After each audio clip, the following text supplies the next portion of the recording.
खुलुमबाय बे समाव बडोलेण्ड इंखं टेलिभिजननि स्टुडियोआव आं मिथिका नार्जारी दिनै मोनाबिलिनि गाहाय रादाबफ्राव दङ। जयन्त कुमार दासआ रायजोआरि बीजेपीनि बिबान लाथ'नाय आफादगिरि जाबाय। बङाइगावआव रां दाबिनानै सासे पुलिस एरेस्ट। नाहरकटियायाव 3 कौटि रांनि हेर'इनजों लोगोसे 3 अरुणाचलनि आइजो हमजादों। थै होगोन नाथाय तामुलपुराव थाङा सुबनखाता आरो जफादंनि रायजोफोरा। एजेपिनि एक आसाम जात्राया क'क्राझाराव सौफैबाय। दानिया फैदोनि आबुं रादाबाव।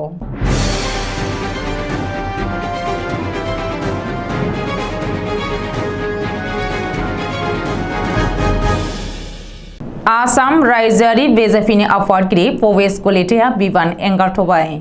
माखासे एंगार हायै जाहोननि थाखाय भबेश कलिताया बीजेपीनि आफादगिरि मासिखौ एंगारथ'बाय। ओरैहाय भबेश कलितानि एबसेन्सआव रायजोआरि बीजेपीनि आफादगिरिनि बिबानखौ लाथ'बाय जयन्त कुमार दासआ।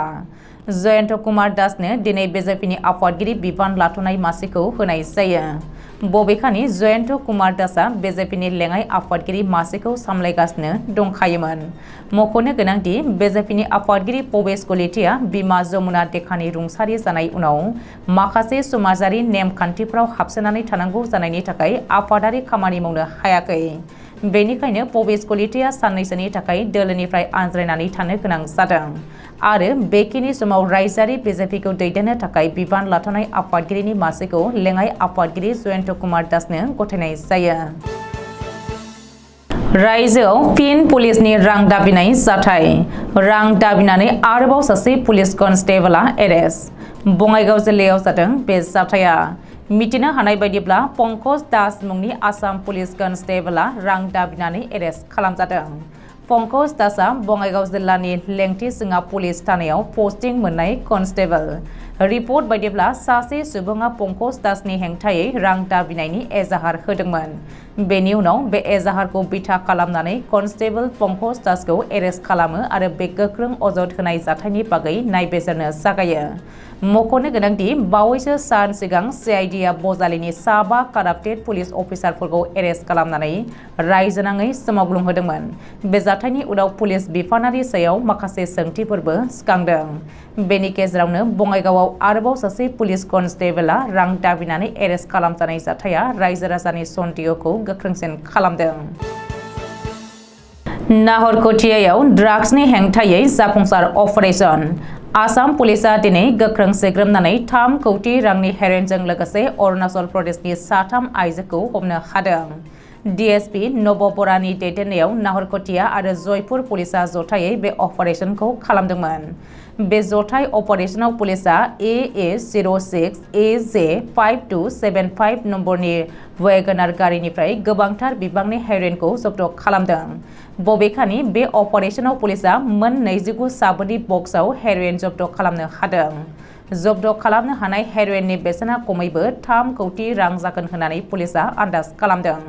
रिपर्ट बायदिब्ला कौटि रांनि हेर'इनखौ नागालेण्डनि डिमापुरनिफ्राय रेलगारिजों स्माग्लिं खालामनो लाबोदोंमोन। बेनि उनाव दुलियाजाननिफ्राय वेगनार गारिजों अरुणाचल प्रदेश फारसे थांबाय थानाय समावनो जयपुर रेइन फरेस्ट गेटआव पुलिसजों हमजायो। बाक्सा जिल्लानि बेन्दोंआव थानाय सुबनखाता आरो जफादं ओनसोलखौ गोदानै दाजानाय तामुलपुर जिल्लायाव सरजाबनायनि हेंथायै ओनसोलनि रायजोफोरनि सोमावसारनाया लान्थ्रियैनो सोलिगासिनो दङ।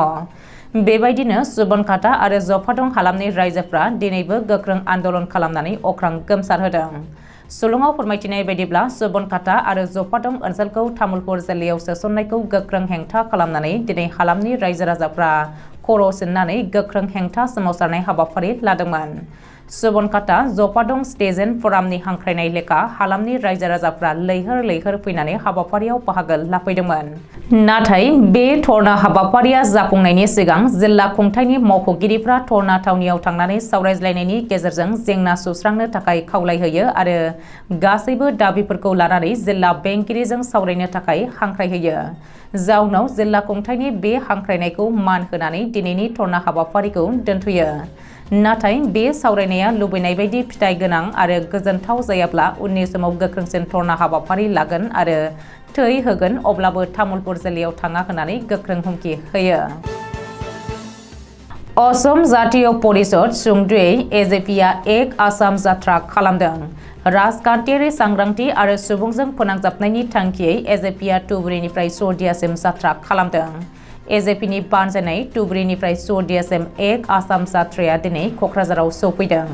मख'नो गोनांदि ओनसोलारि राजखान्थि हान्जा एजेपिनि बानजायनायाव गिबि खेबनि थाखाय धुबुरीनिफ्राय शदियासिम एक आसाम जात्रा हाबाफारिया दिनै बिटिआरनि गाहाय सदर सहर क'क्राझाराव सौफैदों। आसामाव सोमजिनाय बायदि बायदि जेंना, गावस्रा गावस्रि थासारि, जातिनि मुङाव गावस्रा गावस्रि, धोरोमनि मुङाव दान्थे बिदान्थे गासै थासारिखौ बिथा खालामनानै एजेपिआ एक आसाम जात्रा हाबाफारिखौ बानजायदों। नोजोर होनो गोनांदि बृहस्पतिबारखालिनिफ्राय जागायनाय एक आसाम जात्राया दिनै नैथि सान आरो नैथि सानाव दिनै क'क्राझाराव सौफैयो। मिथिनो हानाय बायदिब्ला एजेपिनि आफादगिरि लरेनज्यति गगैआ दिनै फुंबिलियाव दतमा थुलुंगाफुरियाव थानाय बड'फानि मांखरसालियाव बिबार बावनानै दिनैनि हाबाफारिखौ जागायो आरो बेनि उनाव क'क्राझार नोगोरनि गौरां दैसानिफ्राय राजमेला फोथारसिम हान्जा सुरनाय हाबाफारियाव बाहागो लानानै आसामाव सोमजिनाय जेंनाफोरनि गोख्रों बिजाथाइ फोरमायो। खौरांगिरिनि सिगाङाव लरेनज्यति गगैआ फोरमायोदि रोजा रोजा रायजो राजाफोरा सोरखारनि सायाव गोजोननाय गैया, जायनि थाखाय दिनै हान्जा सुरनाय हाबाफारियाव हारि धोरोम बोरोन सायख'आजासे बयबो बाहागो लादों। बबेखानि लकसभा बिसायख'थिनि साना खाथिनिफ्राय खाथिसिन सौफैदोंब्लाबो नाथाय राजखान्थिनि बाथ्रा बुङाखै लरेनज्यति गगैआ। दिनै मोनाबिलिनि रादाबा एसेनोसै। गोजोन्थों।